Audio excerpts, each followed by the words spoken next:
আজকে আমাদের মূল ভিডিওটি যেটা রয়েছে সেটা হচ্ছে গাছ কেন মরে। হ্যাঁ, আমরা প্রচুর বাগানি রয়েছি যারা গাছ ক্রয় করি এবং গাছ লাগিয়ে দেওয়ার পর গাছ মারা যায়। তবে গাছ কেন মরে সেই সমস্ত বেশ কিছু বিষয় রয়েছে। সেই সমস্ত বিষয়গুলি একজন নতুন বাগানি ভীষণ রকম ভাবে জানার প্রয়োজন রয়েছে। প্রথম যে কারণটি বলবো সেটা হচ্ছে গাছ ক্রয় করা। আপনি যখন গাছ ক্রয় করছেন তখন আপনাকে দেখে নিতে হবে গাছের রূপটি ঠিক রয়েছে কিনা, গাছটি ক্রয় করার সময় গাছে কোনো রকম রোগাক্রান্ত রয়েছে কিনা, গাছে কোনো পাতা হলুদ রয়েছে কিনা, গাছের উপরে ফুল ফুটে থাকলে সেই ফুলটিতে কোনো পোকা লেগে রয়েছে কিনা। এই সমস্ত বিষয়গুলিকে আপনাকে ধ্যান রাখতে হবে। আর তার সঙ্গে সঙ্গে দেখতে হবে সেই গাছটি কোন রকমই যেন ঝিমিয়ে না থাকে। আর গাছ ক্রয় করলে দুপুরবেলা ক্রয় করবেন, একদম রোদের মধ্যে, যেন গাছ সতেজ থাকে এমন গাছ দেখে। যদি দেখা যায় যে গাছ ঝিমিয়ে রয়েছে তাহলে সেই সমস্ত গাছ একদম ক্রয় করা যাবে না। আর যদি দেখা যায় সবে চারা তুলে আপনাকে পটিং করে দেওয়া হচ্ছে, এই ধরনের গাছ তো একদম না। কারণ এই সমস্ত যদি রোগাক্রান্ত বা এই ধরনের গাছ যদি হয়ে থাকে তাহলে সেই সমস্ত গাছ মারা যাবার সম্ভাবনাটা সবচেয়ে বেশি। তার জন্যই আপনি যখনই গাছ ক্রয় করছেন এই বিষয়গুলিকে খেয়াল না করার জন্য গাছ মারা যাচ্ছে। আর একটা বিষয় যেটা দেখা যায়, শীতকালে প্রচুর গাছ রয়েছে যেগুলি রুট মাটি থেকে তুলে রুটটিকে একদম মাটিটা পেঁচিয়ে দিয়ে একদম খোলা বিক্রি করা হচ্ছে। গাছগুলিতে জল দিয়ে দিয়ে তাজা রাখে। যে সমস্ত গাছগুলি মাটি থেকে তুলে রুট বলটিকে একদম পেঁচিয়ে নিচে গুটি করে বিক্রি করছে, এই সমস্ত গাছগুলি কিনে কোনো লাভ নেই। এই সমস্ত গাছগুলি নির্ঘাত মরবেই। তাই আপনার গাছ ক্রয় করার সময় এই সমস্ত বিষয়গুলিকে ধ্যান রাখতে হবে, তবে আপনার গাছ কিন্তু মরবে না।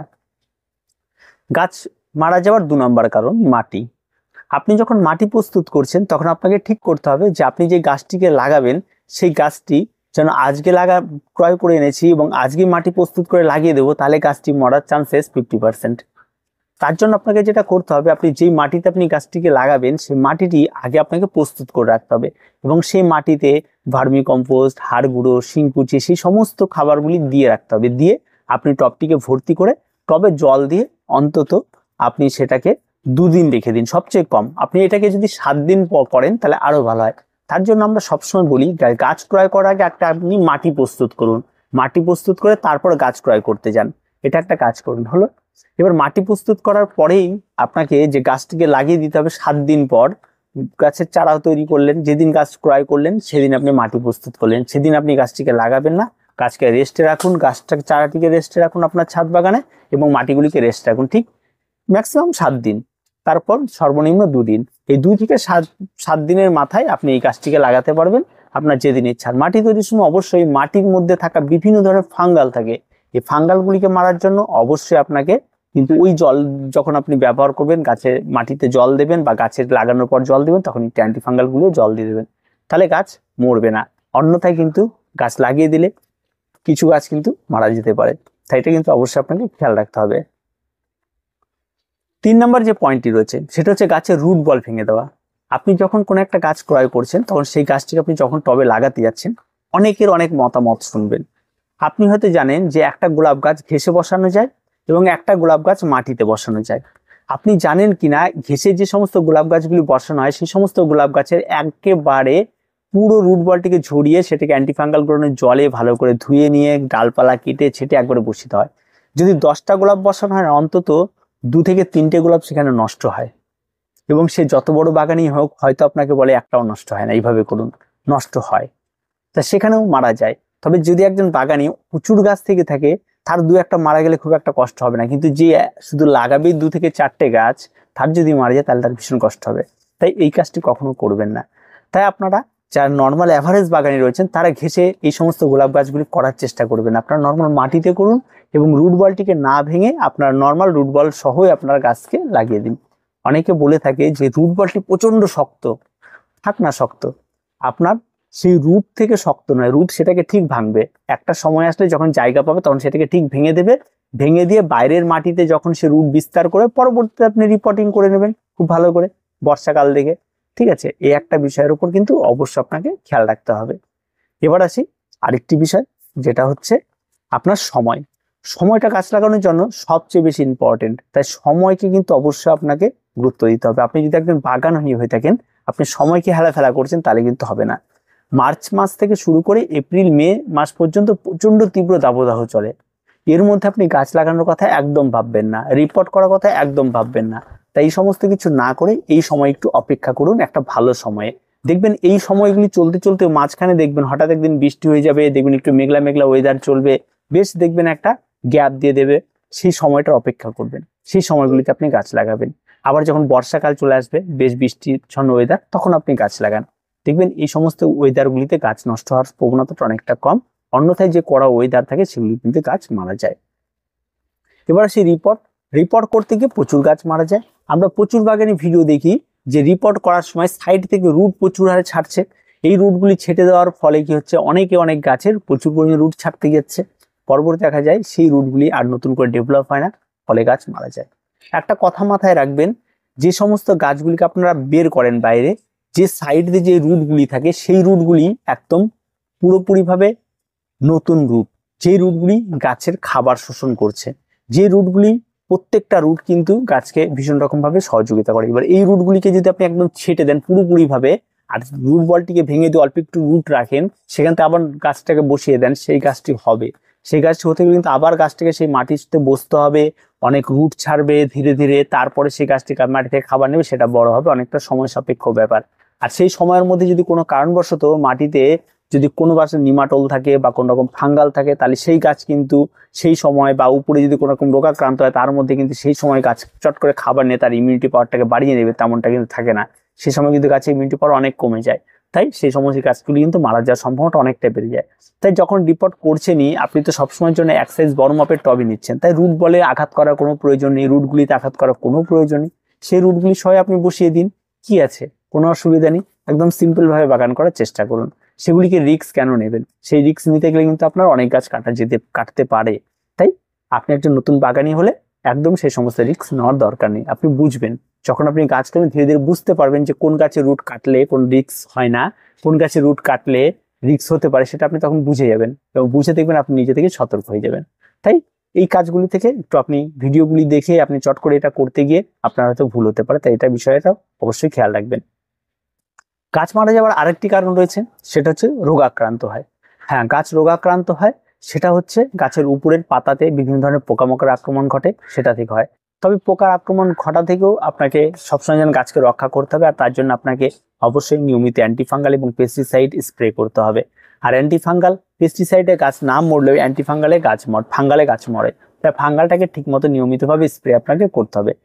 এই ফাঙ্গাল আক্রমণটা মূলত যেটা ঘটে সেটা হচ্ছে বিভিন্ন ধরনের সিজনাল ফ্লাওয়ারের ক্ষেত্রে বেশি ধরে, আর তাদের ক্ষেত্রে এটা বেশি ব্যবহার করতে হয়। ইনডোর গার্ডেনিং করতে গেলে এই সমস্যাটি অনেকটা কম, তবে বর্ষাকালে দেখা যায়, যেহেতু ময়েশ্চার থাকে, ঠিক আছে, রোদ ঠিকঠাক মতো থাকে না, তখন এই সমস্যাটি দেখা দিতে পারে। তো যাই, এটা গেল আরেকটি কারণ। আরেকটি মূল যে কারণটি আমি কথা বলবো গাছ মারা যাওয়া, সেটা হচ্ছে গাছে জল দেওয়া। অবশ্যই গাছে জল দেওয়ার কিন্তু একটা খুব গুরুত্বপূর্ণ একটা বিষয়। আপনি যখন গাছে জল প্রয়োগ করছেন তখন আপনাকে কিন্তু বেশ ভেবে চিন্তে দিতে হবে।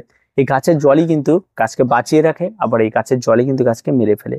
আমি অনেক সময় দেখেছি অনেকেই, কেউ গাছে জল দিতে দিতে গাছকে মেরে ফেলছে, কেউ গাছে জল না দিতে গাছকে মেরে ফেলছে।